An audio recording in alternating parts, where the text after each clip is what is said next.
नमस्कार, आप देख रहे हैं एएनबी न्यूज। आपके साथ मैं हूं पूजा परमार। अपने उत्तराखंड में खबरों की शुरुआत करते हैं।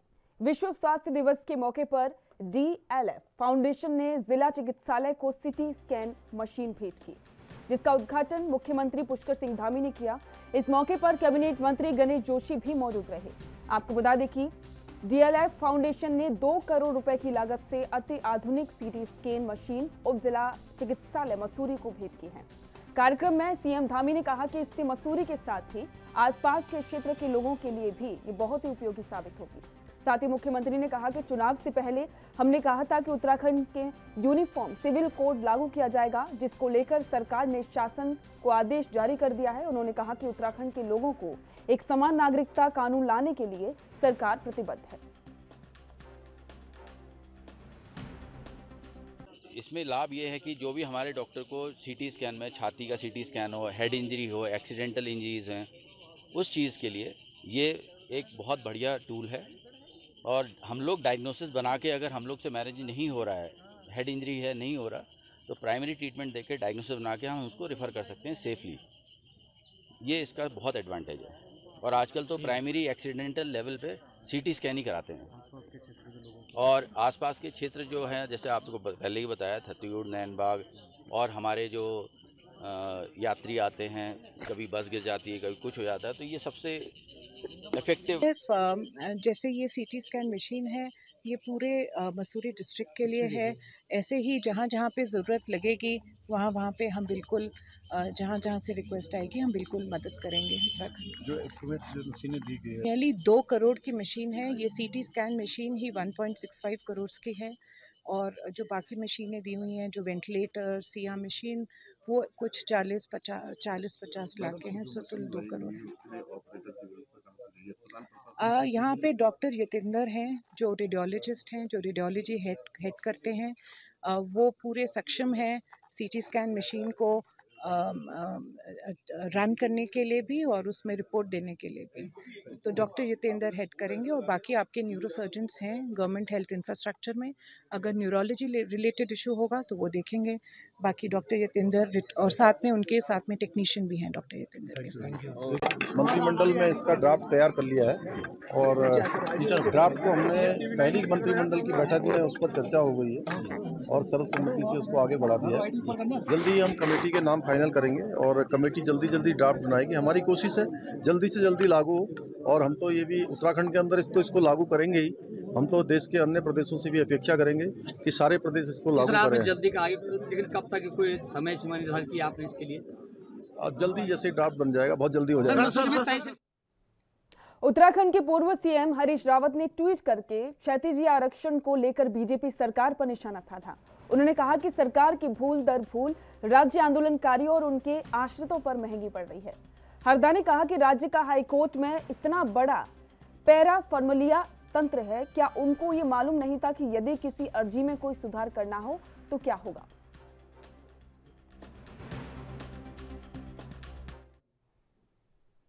गंगोत्री और यमुनोत्री 3 मई को और 6 मई को केदारनाथ के कपाट दर्शन के लिए खुल जाएंगे। वहीं 8 मई को बद्रीनाथ मंदिर दर्शन के लिए देश विदेश के लोगों के लिए खुल जाएंगे। आपको बता दें कि केदारनाथ के लिए हेलीकॉप्टर सेवा की बुकिंग भी जोरों शोरों से शुरू हो चुकी है, जिसको देखकर लग रहा है कि इस साल चारधाम यात्रा के श्रद्धालुओं की संख्या में इजाफा होगा और इसके लिए प्रशासन अब पूरी तरह से तैयारियों में जुटा हुआ है।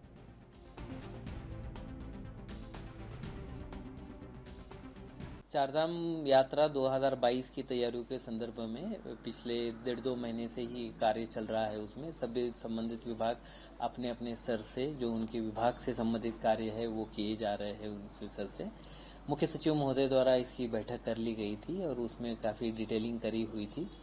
जो हमारे पास सूचनाएं आई हुई है, जो ट्रैवल ट्रेड एजेंट से हमें प्राप्त हुई है, इस बार यात्रा बहुत ज़्यादा बुक हुई है। इसका मतलब हम लोगों को एक तो यात्रा थोड़ी देर से प्रारंभ हो रही है इसलिए, और मानसून तक जो है हमारी मेजॉरिटी यात्रा चलती है। इसका मतलब छोटे समय में हम लोगों को बहुत ज़्यादा यात्रियों को इस बार सुरक्षा के साथ यात्रा करवानी होगी। तो एक बहुत महत्वपूर्ण चैलेंज है जो पुलिस के प्रशासन के सामने जो है रहेगा इस बार। तो उसको देखते हुए अतिरिक्त जो भी उनको संसाधन चाहिए या सुविधाएं चाहिए, विभागों की सेवाएं चाहिए, इसके संदर्भ में हर किसी को निर्देश दिए गए हुए थे। रोड संदर्भ में जो कार्य हो रहे हैं एक्सेस रोड के, तो उसके बारे में जो बात हुई थी उसमें मुख्यतः जो है मेजर वर्क कोई भी यात्रा के मुख्य जब यात्रा चलती है उस दौरान न किए जाए, इसके बारे में डायरेक्शंस दिए गए हैं। समय जगह जगह पर यात्रा में जहां पर पोकलैंड जेसीबी लगने हैं उसके संदर्भ में उनका चिन्हीकरण करते हुए उसके संदर्भ में यात्रा के संदर्भ में निर्देश दिए गए हैं। केदारनाथ और बद्रीनाथ इस बार बहुत ज्यादा बर्फबारी हुई थी, ये दोनों भी, लेकिन उसके बावजूद आज की डेट में दोनों भी। स्पेशल ओलंपिक भारत के द्वारा कराए जा रहे अमृत महोत्सव में मुख्य अतिथि शहरी विकास मंत्री प्रेमचंद अग्रवाल और स्वास्थ्य और शिक्षा मंत्री धन सिंह रावत ने शिरकत की। इस दौरान उन्होंने Guinness book of world record के लिए रनिंग विद प्लेस के लिए संस्था को बधाई दी। आपको बता दें कि गुरुवार को मंत्री प्रेमचंद अग्रवाल और धन सिंह रावत ने कार्यक्रम का शुभारंभ किया था। कार्यक्रम में प्रेमचंद अग्रवाल ने कहा कि विशेष बच्चों के लिए स्पेशल ओलंपिक भारत मील का पत्थर साबित होगा। तो वहीं मंत्री धन सिंह रावत ने कहा कि इस प्रकार के कार्यक्रम में जाकर देखने और समझने का मौका मिलता है विशेष बच्चे किस प्रकार से अपनी कला का प्रदर्शन करते हैं। ये स्पेशल ओलंपिक भारत का आयोजन है जिसमें कि दिव्यांगजन जितने बच्चे हैं इनका एक कार्यक्रम किया गया था और इस संस्था के माध्यम से आज हम यहाँ पे आए हैं। मैं संस्था के जितने भी आयोजक हैं उनको अपनी ओर से धन्यवाद दे रहा हूँ कि उन्होंने एक स्पेशल ओलंपिक भारत का आयोजन किया है और मैं कह सकता हूँ कि इससे जितने भी हमारे बच्चे हैं उनको एक नई ऊर्जा मिलने का अवसर मिला। सर, दिव्यांग बच्चों के लिए कार्यक्रम खास में कुछ घोषणा करेंगे आप बच्चों के लिए? देखिए, ये तो संस्था का प्रोग्राम है और उन्होंने हमको बुलाया है और मुझे लगता है कि कोई भी संस्था अगर अच्छा कार्यक्रम करती है तो निश्चित रूप से हम उसमें जरूर जाते हैं। सर, शिक्षा नीति में दिव्यांगों के लिए कुछ योजनाएं? देखिए, दिव्यांगों के लिए हमारे राष्ट्रीय शिक्षा नीति में सारी बातें हैं और जैसे हम राष्ट्रीय शिक्षा नीति को जो है लागू करने वाले अपने प्रदेश में, हम दिव्यांग बच्चों के लिए अलग से भी एक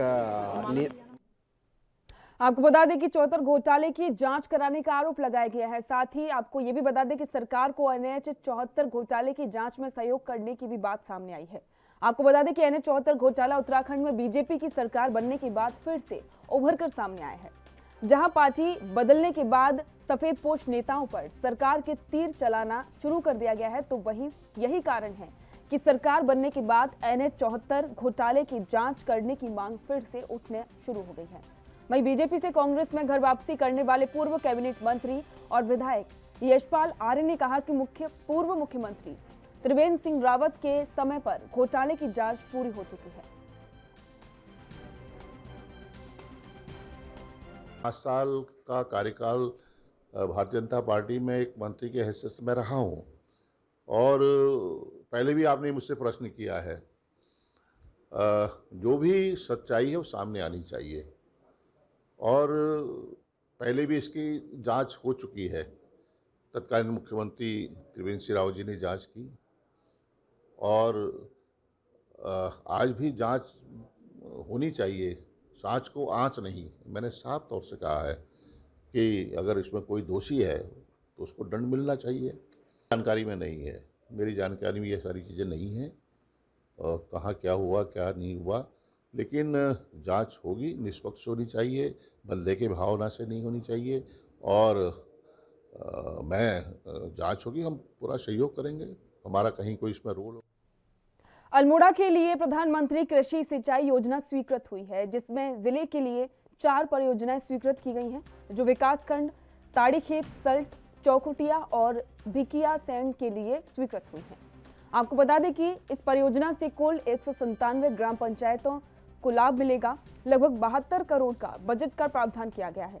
इस योजना को मूर्त रूप देने के लिए परियोजना की समीक्षा बैठक आयोजित की गई, जिसमें जनपद में चयनित सभी 197 गाँव के अधिक से अधिक मिल सके और इसलिए DPR बनाते समय रेखीय विभाग, कृषि, उद्यान, ग्राम्य विकास, लघु सिंचाई और विभागों के साथ ही समन्वय स्थापित करके DPR तैयार किया जाएगा। एजेंडा था सर। भारत सरकार की जो है केंद्र पोषित योजना PMKSY प्रधानमंत्री कृषि सिंचाई योजना जो है स्वीकृत हुई है अल्मोड़ा जनपद के लिए। इसमें बेसिकली 4 प्रोजेक्ट सैंक्शन हुए हैं, जो कि ताड़ीखेत, सल्ट, चौखुटिया और भिकियासैंण, इन 4 ब्लॉक्स पे चलेंगे और टोटल 197। देश और प्रदेश में लगातार बढ़ रही महंगाई को लेकर कांग्रेस ने सरकार के खिलाफ मोर्चा खोल दिया है और इसी कड़ी में कांग्रेस कार्यकर्ताओं ने इंदिरा नहर से लसियाल चौक तक पैदल मार्च निकालते हुए सरकार के खिलाफ जोरदार नारेबाजी करते हुए महंगाई कम करने की मांग की। इस दौरान कांग्रेस के महानगर अध्यक्ष लालचंद शर्मा ने कहा कि देश और प्रदेश में बीजेपी सरकार ने जनता को चुनावी लाभ के लिए भ्रमित करते हुए महंगाई कम किए जाने का वादा किया था, लेकिन सरकार के कार्यकाल में पेट्रोल, डीजल, रसोई गैस और खाद्य पदार्थों की कीमतों में बेतहाशा वृद्धि हो रही है। उन्होंने कहा कि जनता के हित के लिए कांग्रेस प्रदर्शन लगातार करती रहेगी।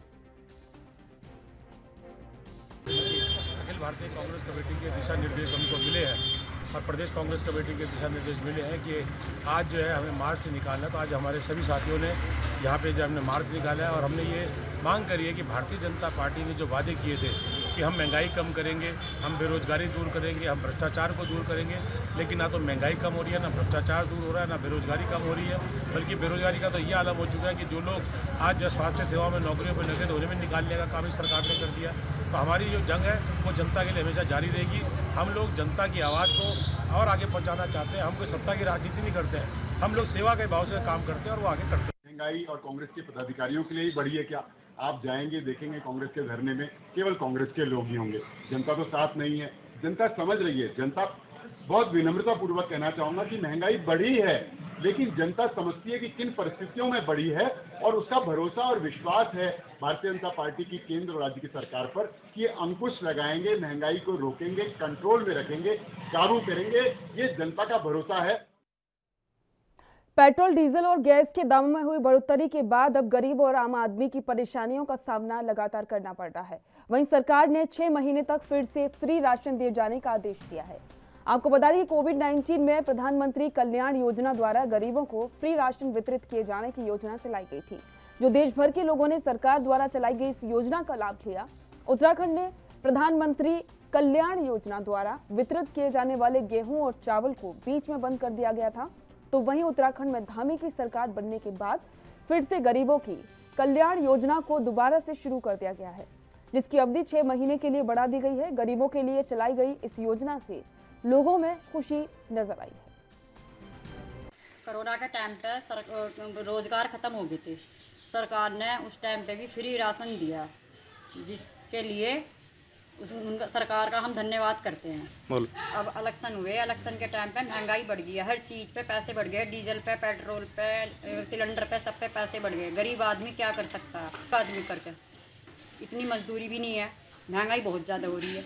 अब सरकार ने फ्री राशन देने की घोषणा की है, आज फ्री राशन देगी, 6 महीने राशन मिलेगा। अब कहीं ना कहीं हमारा फायदा होगा। आया यहाँ और उसमें जो सरकार ने फ्री में राशन जो हमें दिया, यह एक बहुत ही बड़ी बात है। उस टाइम पर हम घर में बैठे थे, कोई काम नहीं था, बेरोजगार थे, तो कम से कम हमें खाने के लिए अनाज तो मिल गया।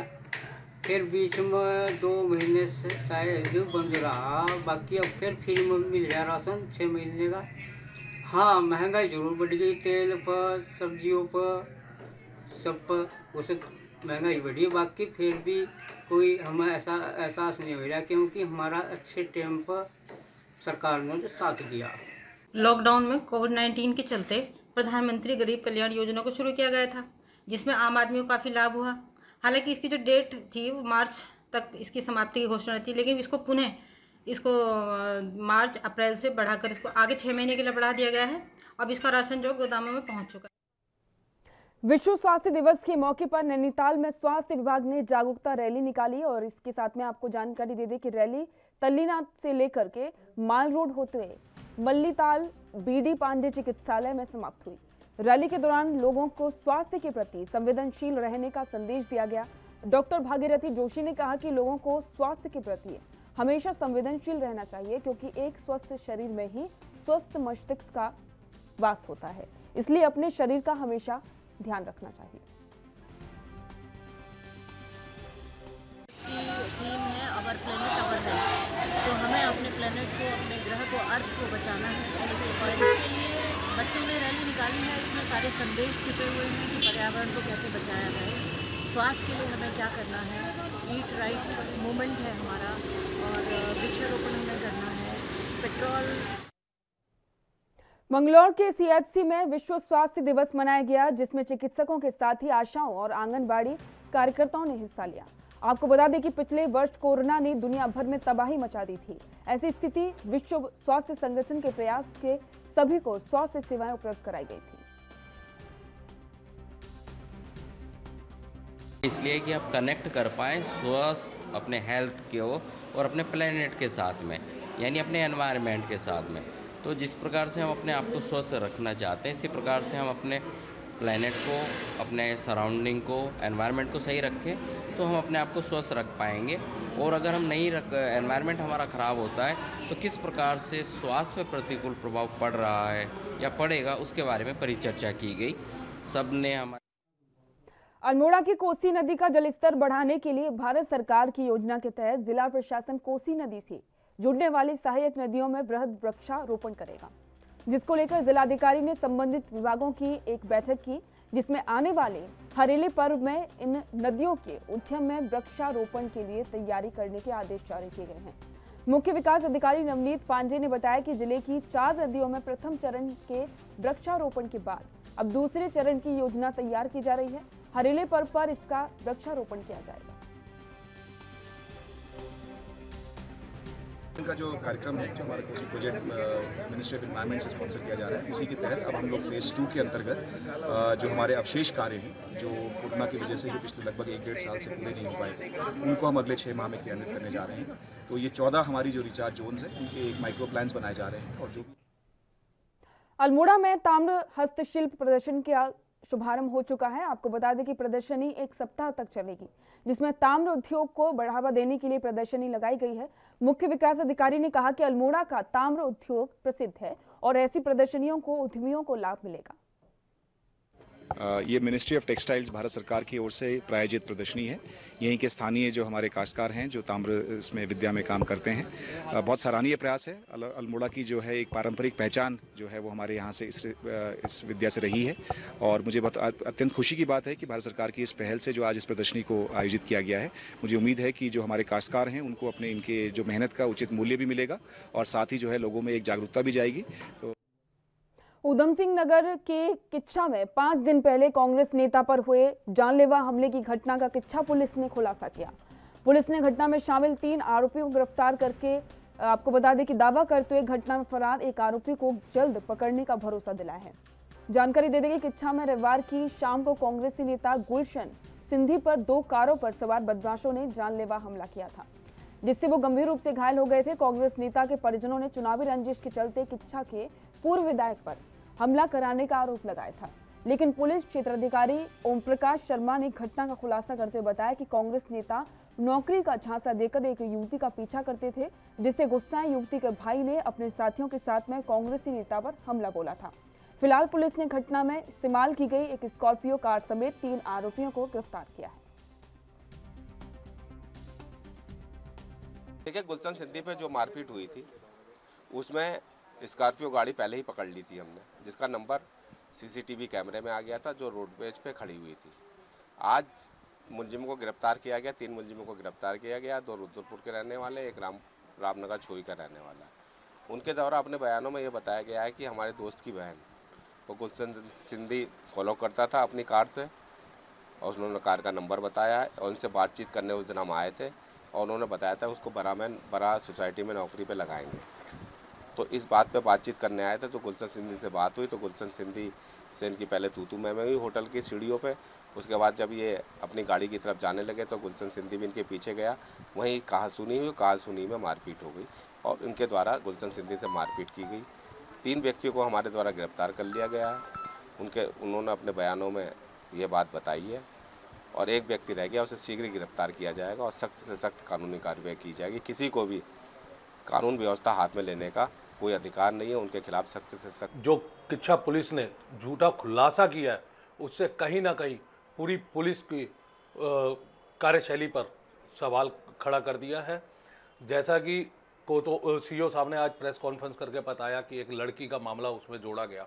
मैं आपको बताना चाहूँगा, जिस दिन ये कार्य हुआ उसके अगले दिन जब हम धरने पे बैठे थे, एक भाजपा के वरिष्ठ कार्यकर्ता आए और उन्होंने मेरे को बताया कि हम लोग वहाँ बैठे हुए थे, वहाँ पर ये रणनीति चल रही है कि इससे कैसे बचा जाए, इसमें किसी लड़की को इन्वॉल्व किया जाएगा, इस तरीके का अंदेशा उन्होंने मैं पे पहले ही दे दिया था और वही आज पुलिस ने करा है।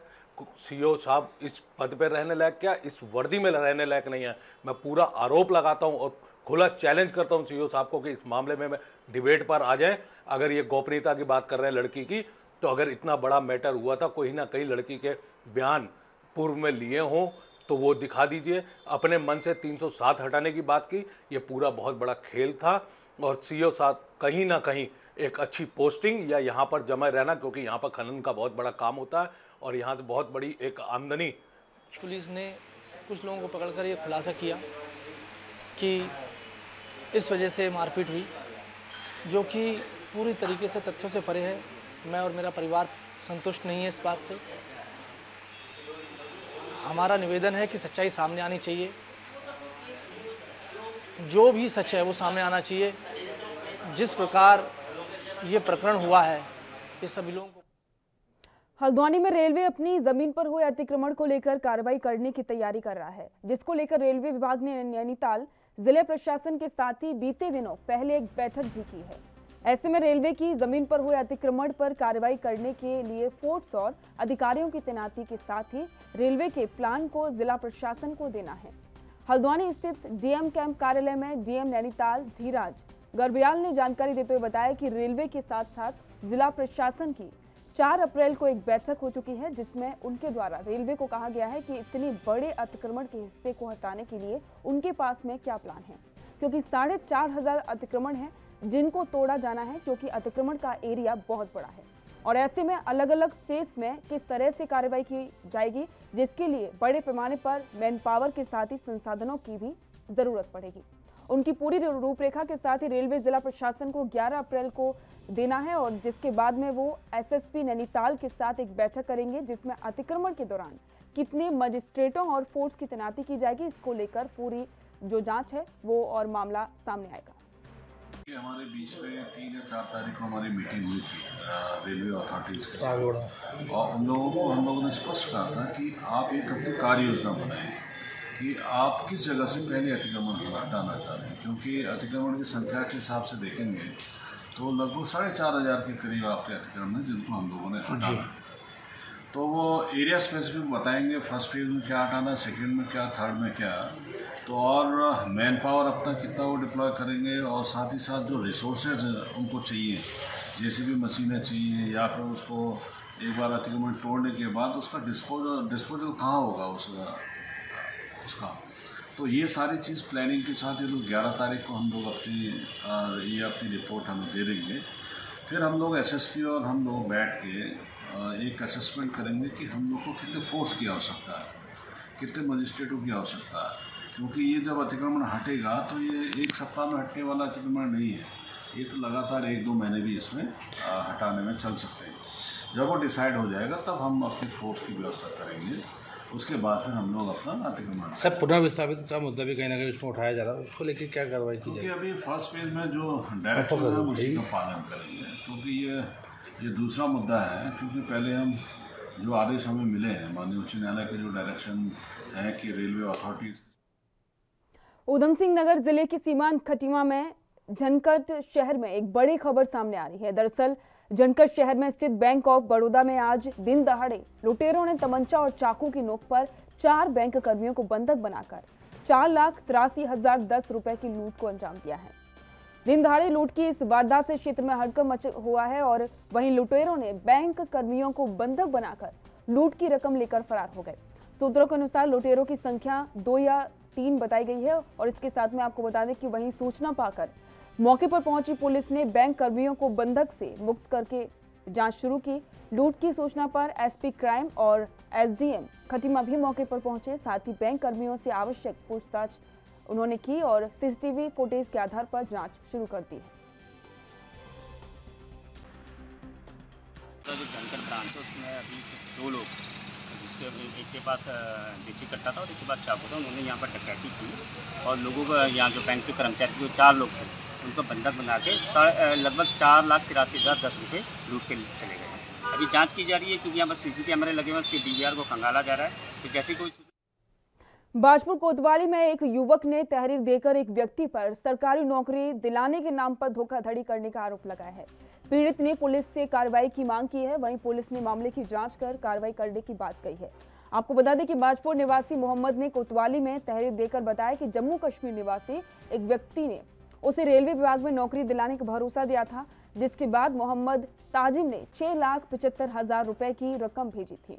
वहीं सीओ वंदना वर्मा ने बताया कि रेलवे में नौकरी दिलाने के नाम पर धोखाधड़ी का मामला सामने आया है, जिसमें जांच कर कार्रवाई की जाएगी।